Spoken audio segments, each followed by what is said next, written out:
This is a video to accompany my Paladin tanking guide, specifically on single target or boss tanking. When you pull, you want to shield lob the target to get a bit of initial aggro, then as you approach the target you want to Spirits Within, Circle of Scorn, and Flash to debuff the mob.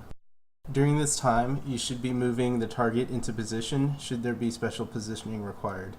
Now you can begin your Halone combos. Your main focus should be Halone combos, but should Spirits Within or Circle of Scorn come off cooldown, you should use them as soon as possible. Also, try to keep the blind debuff from Flash up as much as possible to provide extra mitigation. So now let's see what that looks like in-game. I am going to attempt the last boss in AK with a pickup group. This boss requires special positioning. He can also sometimes tether the healer to force him to move and stop casting heals on me. This is a chance for me to cast Stone Skin and provide extra mitigation during this downtime. So here I go, running towards the boss. Fight or flight, shield lob, Spirits Within, Circle of Scorn, shield lob, and here I'm positioning, so I'm just lobbing until I get him in position. Now he's in position, and we can start our Halone combos. Now technically, I have the easiest role in this fight.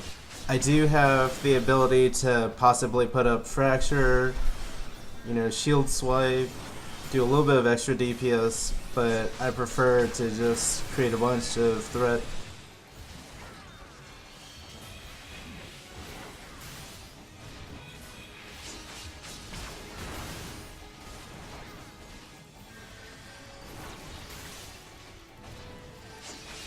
Now here's a boss mechanic.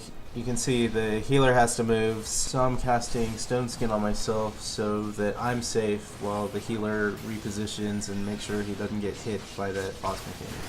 Overall, it's a super easy fight, but you can see this playstyle maximizes your threat while not giving so much overhead on the tank itself to the point where you're unaware of what's going on in the raid and tunnel vision.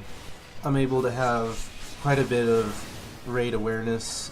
In this situation, obviously it's just a dungeon, but it does scale as you go to end game content. I've been watching myself play here and it looks like I got a little lazy and haven't flashed at all, but I am pretty well geared for this dungeon. In real case scenarios, you definitely want to keep that blind debuff up, especially in Binding Coil. The diminishing returns on Flash is kind of weird, so the way I do it is I just flash every time I scorn. It's actually in the macro that I use to help save some keybinds. So what macroing Flash into my scorn allows me to do is I completely do not look at the debuffs on the target. I just hit the macro twice, and if it's not on diminishing returns, it will be put up on the boss. I'm gonna go ahead and end the clip here, but I hope this video has been helpful on showing you the rotation on an actual boss.